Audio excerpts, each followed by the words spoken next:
আমি নীলাঞ্জন, আমার এখন বয়স ৪৫। একটা প্রাইভেট কোম্পানিতে মাঝারি মাপের চাকরি করি, যা মাইনে পায় তাতে মোটামুটি মন্দ চলে না। বিয়ে করেছি আজ প্রায় ১৫ বছর হলো। বউয়ের কথা পরে বলা যাবে না হয় আজ, বরং নিজের কৈশোর থেকে যৌবনে পা দেওয়ার সময় অবধি বিভিন্ন ঘটনাগুলি এক এক করে বলতে শুরু করি।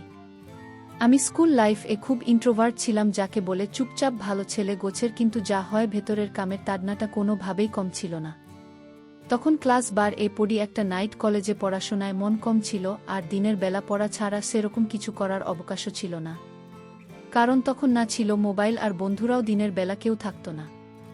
তাই একটু বেলা হলে রাস্তায় বেরিয়ে একটু ঘুরে টুরে এদিক ওদিক দেখে মেয়েদের দূর থেকে দেখে টেখে বাড়ি চড়েই আসতাম।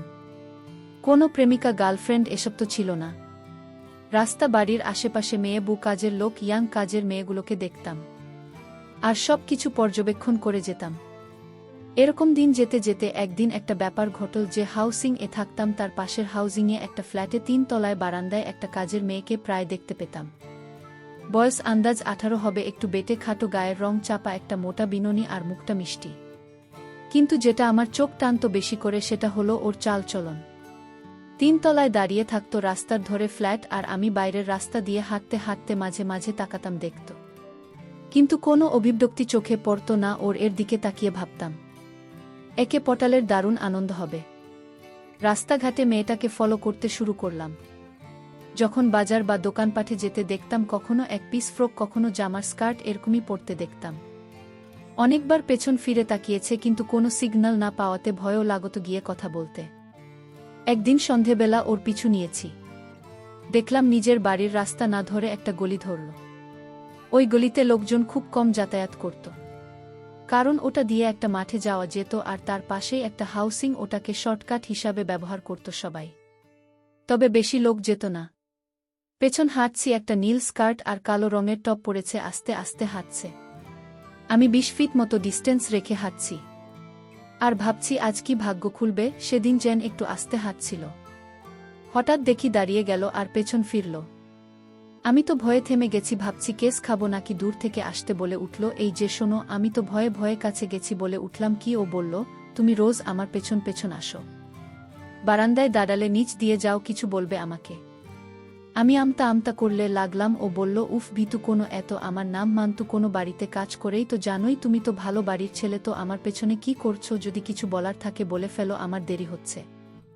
আমি বললাম, তোমার সাথে বন্ধুত্ব করতে চাই, কিন্তু বলতে ভয় পাচ্ছিলাম। ও বলল, কেন, ভয় কিসের?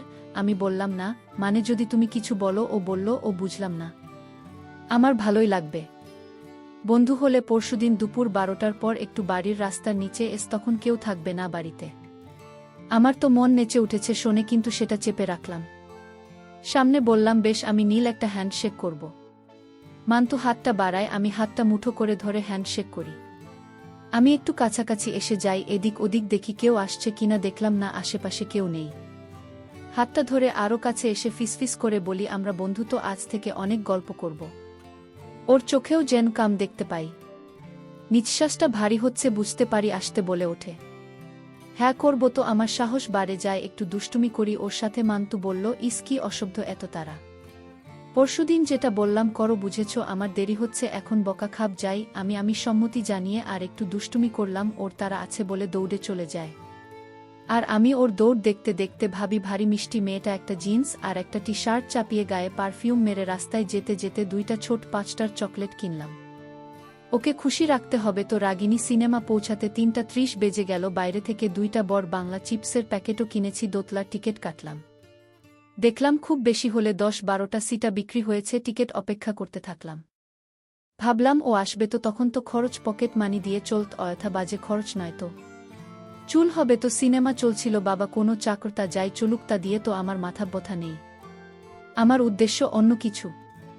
আরে ওই তো রত্না না, একটা কালো রঙের স্কার্ট পরেছে, আর উপরে ডিপ ব্রাউন জামা, বোতামগুলো কালো। অন্ধকারে এই কালার তো আরও ভালো। কাছে এল, রত্না সহজেই পুটিয়ে ফেলেছি। পরের দিনটা কোনোভাবে কেটে যায়। ওর বারান্দার নিচ দিয়ে যাই বারে বারে, যখন আসে দূর থেকে হাসি দেখতে পাই। আমি কিস দেওয়ার ভাব করি, আর মান্তু এদিক এদিক দেখে সেতে ক্যাচ করতে থাকে। এভাবেই দিনটা কেটে যায়। অন্য কাজের মেয়েগুলোকেও রাস্তাঘাটে দেখতে থাকি আমি, কিন্তু অপেক্ষা থাকে পরের দিনটার জন্য। হোক না কাজের মেয়ে মানুষ, তো ওর সাথে প্রচুর আনন্দ করব, এসব ভাবতে থাকি। সেদিন ভাবছিলাম যদি বেরোই একবার কথা বলবো, কিন্তু সেদিন আর দেরি হলো না। কি রকমই সন্ধেবেলা মার্কেটে এসে একটা বৌদিকে দেখতে থাকি। মধ্যবিত্ত হবে, কিন্তু হাঁটা চলা কেমন একটা আকর্ষণীয় ভাব আছে। শুধু দূর থেকেই দেখে গেলাম, কাছে যাওয়ার মতো সুযোগ নেই। সেদিন রাতে ঘুমিয়ে আসছিল না, এত এক্সাইটেড লাগছিল, বারে বারে মনটা চঞ্চল হয়ে উঠছে। এসব ভাবতে ভাবতে ঘুমিয়ে পড়ি। সকালে উঠে নিত্যদিনের মতো সময় তো যাচ্ছে, কিন্তু মন তো ছটফট করছে। আবার মনের কোণে একটা অজানা ভয়ও লাগছে। বাড়িতে ঢোকাবে নাকি অন্য মতলবে কে জানে। কেউ যদি দেখে ফেলে, এসব আকাশ পাতাল ভেবে চলেছি। এদিকে মন কেন বলছে সুযোগ আসছে, ব্যবহার করে নাও। সময় যেন কাটছিল না। বেলা তখন 11:50। একটা পাজামা আর একটা টি শার্ট পরে রাস্তায় বেরিয়েছি। পাশের হাউসিং এ মান্তুদের বিল্ডিং এর নিচের রাস্তায় ঘোরাফেরা করছি। আর ফাঁকা তালে ওদের বারান্দাটা দেখছি, কেউ নেই। তখনও ভাবছি মেয়েটা আসবে তো, কেন ডাকল। এ সময় 12:10 বাজে। ঘড়ি দেখলাম, কারোর পাত্তা নেই। বারান্দায় বিরক্ত লাগছে, উৎকণ্ঠায় ভুগছি, মুরগি হলাম না তো। কিন্তু না, কে যেন বারান্দায় এল। ওই তো মান্তু, বা চুলটা খোলা, আবার ভিজে ভিজে, তার মানে স্নান করে বেরিয়েছে। একটা লাল টপ আর কালো স্কার্ট পরা। বারান্দার প্রায় নিচটায় এলাম। রাস্তায় ভয়ও লাগছে, এদিক ওদিক দেখছি যদি কেউ দেখে ফেলে। মান্টু একটা ছোট ইশারা করে নিচে তাকাতে বলল, আর একটা ছোট্ট কাগজে মোড়া কিছু নিচে এসে পড়ল। গুটি গুটি এগিয়ে তুললাম, খুলে দেখি একটা চাবি। উপরে তাকাতেই দেখি ইশারায় ওদের বিল্ডিং এর মেইন গেট। তা দেখাল, এতক্ষণে বুঝলাম গেটে তালা পড়ে যায় আর সব ঘরে চাবি থাকে। এটা সেই চাবি, তার মানে ডাকছে আমায়। আস্তে আস্তে এদিক ওদিক দেখে ওদের বিল্ডিংয়ের নিচে গেটের সামনে গেলাম, আর তালাটা খুলে বন্ধ করে দিলাম। 3 তলায় উঠছি। সব ফ্লোরে 2টা করে ফ্ল্যাট। 3 তলায় পৌঁছে দেখি একটা দরজা হালকা খোলা। ভয়ও লাগছে, ঢুক কিনা, কাজটা ঠিক হচ্ছে কিনা, এসব ভেবে চলেছি। হঠাৎ খোলা দরজার ফাঁকে মান্তুর মুখ। ফিসফিস করে, এসো তাড়াতাড়ি। আর কিছু না ভেবে ঢুকে পড়লাম। আর ও দরজাটা বন্ধ করে দিল। হাত ধরে টেনে নিয়ে গেল ভেতরের একটা ঘরে, যেখানে একটা মাঝারি খাট আছে। ওর সাথে কথা বলে জানতে পারলাম এই সময় বাড়িতে কেউ থাকে না। সুযোগ বুঝে অনেক কিছু করা হলো। বন্ধুরা, ইউটিউবের করা নিয়মের কারণে এসব ঘটনা সরাসরি বলা যাচ্ছে না। তোমরা কমেন্টে দেওয়া লিঙ্ক থেকে আমার ওয়েবসাইট ভিজিট করো। সেখানে একদম খোলামেলা গল্প দেওয়া আছে। ওর সাথে অনেক গল্প করার পর বললাম, শোনো, আজ বেরো। আমি একদিনে বেশি গল্প ঠিক না। এরপর জামা কাপড় পরে চাবিকা নিয়ে বেরিয়ে যায়। নিচের গেট খুলে তালা মেরে ওর বারান্দার থেকে নামিয়ে দেওয়া দড়ি লাগানো ব্যাগে চাবিটা ভরে দিয়ে হাঁটা দিলাম। মনে মনে ভাবছি, কি দিন গেল একটা। তবে শুধু ওর সাথে গল্প করলে হবে না, ওর 2টা বান্ধবী কেমন সেটা যাচাই না করলে হবে না। অন্যায় কিসের কয়েকদিন এভাবেই কেটে গেল। সেদিন মান্তুর সাথে অনেক গল্প হয়েছে। মনে মনে ভাবতে শুরু করলাম, আবার সেই সুযোগের অপেক্ষায় ছিলাম। কিন্তু এর ফাঁকে একটা অন্য ঘটনা ঘটে গেল। দিনটা যতদূর মনে পড়ছে, রবিবার। সারা রাত মান্তুর কথা ভাবতে ভাবতে সময় কাটছে। সকাল 10টার সময় একটু মার্কেটে গেছি কিছু বাড়ির জিনিসপত্র কিনতে। পরনে একটা ট্র্যাক প্যান্ট আর একটা টি শার্ট। আমার যা অভ্যেস। এদিক ওদিক বৌদি মেয়ে, কাজের বউ, কাজের মেয়ে, সবাই কেনাকাটা করছে আর আমি তাদের দেখছি। আমাদের মার্কেটের সামনে কিছুটা সাজানো জায়গা আছে। সেখানে 3টা সিমেন্টের বেঞ্চ, মাঝে মাঝে ছেলে ছোকরা আর কখনো কখনো বুড়োদের আড্ডা বসে। দোকানে যাওয়ার আগে ভাবলাম একটু বসে একটা সিগারেট খাই। যে সময়ের কথা বলছি, তখন ক্যাপস্ট্যান্ড বলে একটা সিগারেট পাওয়া যেত, সেটা 1 পিস কিনে মনের সুখে ধোঁয়া ছাড়ছি। আর এদিক ওদিক দেখছি। বেঞ্চে তখন আর কেউ নেই। হঠাৎ চোখ পড়ল একটা মেয়ের দিকে। চেনা মুখ। মান্তু দেন হাউসিং এ ঢুকতে রেখেছি। আগে বয়স হয়তো 18-19 হবে। গায়ের রং বেশ কালো। চুলটা একটা পনিটেল করা, সালোয়ার কামিজ পরেছে আর একটা ওড়না গলায় পেছানো। কামিজের সামনেটা একটু কাটা। দেখতে খুব সুন্দরী নয়, কিন্তু একেবারে কুৎসিত নয়।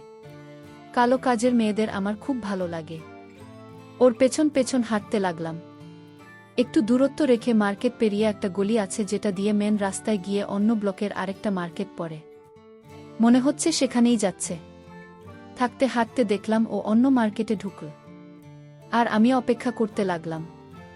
মিনিটে 10 পর দেখি আসছে। চুলটা একটু ঠিক করে নিয়ে তাকালাম। চোখে চোখে পড়ল। তাকিয়ে আছি। চোখের দিকে মুখ টিপে একটা হাসি দিয়ে আমাকে পেরিয়ে আবার হাঁটতে শুরু করল। আমার ভারী আনন্দ হলো। ও কি আমাকে সিগন্যাল দিচ্ছে? আর একটু ফলো করি। ওমা, অবাক কাণ্ড! আগে যে স্পিডে হাঁটছিল, এখন দেখি তার থেকেও আস্তে হাঁটছে। আমার একটু নার্ভাস লাগছিল। মাঝে সেই সরু গলিটা পড়ল, আবার যেটা দিয়ে আমাদের মার্কেটের রাস্তা। ব্যবধান তখন 10 ফিট মতো দুজনের। গলিতে আর কেউ নেই। ভাবছি ডাক কি না, আবার মনে ভয়ও আছে যদি ভুলভাল কিছু বলে দেয় বা চেঁচামেচি করে তাহলে তো ঝামেলা হয়ে যাবে। এসব রাস্তাঘাটের ব্যাপারে একটু সাবধান থাকা ভালো। হঠাৎ দেখি ও দাঁড়িয়ে পড়ে, পেছন ঘুরল একটা শীতল স্রোত যেন বয়ে বাল আমার শরীরে। ওর মুখে সে মুচকি হাসি আর চোখে যেন অন্য কিছু। মেয়েটা বলল, তুমি তখন থেকে আমার পেছন পেছন আসছো কেন? আসতে করে 3 ফুট দূরত্ব রেখে জবাব দিই আমি বললাম না মানে কিছু বলে ও বলল, আমাকে বলবে। আমাকে কি বলতে চাও? সাহস একটু বাড়ল আমার। আস্তে করে একটু ফিসফিসিয়ে বলে উঠলাম, তোমাকে অনেক দিন ধরে দেখি। আমি ভাবছিলাম বন্ধুত্ব করবে কিনা। ও বলল, তুমি তো আমার পাশের হাউসিংটায় থাকো তাই না? আর আমি মান্তুদের হাউসিং-এ থাকি। মন্টুকে তো নিশ্চয় যেন ওর বারান্দার নিচ দিয়ে যাওয়া আসা করো, তাকাও দেখতে পেয়েছি কয়েকবার। তো আমাকে কেন বন্ধু করার ইচ্ছে হলো? আকাশ পাতাল ভাবনা আমার মনে গিজ গিজ করছে। তখন বললাম, দেখো তুমি ভুল দেখনি, কিন্তু তার একটা কারণ আছে। ও বলল, শনি কি কারণ? বললাম, আসলে ভেবেছিলাম মান্তুর সাথে আলাপ করে ওর সাহায্য নিয়ে তোমার সাথে আলাপ করব। ও বলল, ও বাবা একজনের সাথে আলাপ করবে, তারপর সে আলাপ করিয়ে দেবে। ভেবেছ কোনো ভিতর দিনই নাকি? তুমি নিজেই তো কথা বলতে পারতে, তা আজকে কি করে পারলে? আমি বললাম, না মানে আসলে আমি। ও বলল, থাক হয়েছে, দৌড়, বুঝে গেছি। ঠিক আছে, আমার বন্ধু হতে আপত্তি নেই, কিন্তু তোমার বন্ধু বান্ধবেরা যদি তোমার সাথে আমাকে কথা বলতে দেখে তখন তো তুমি নিচে মুশকিলা পড়বে তাই না? আমি একটা বাড়িতে কাজ করি, তুমি তো আর তা নাও। বললাম, আরে আমরা না হয় একটু সাবধান হয়ে যাতে কেউ না দেখে সেইভাবে কথা বলব, কেউ যাতে না জানে, তোমার বন্ধু মান্তু যাতে না জানতে পারে। ও বলল, আচ্ছা ঠিক আছে।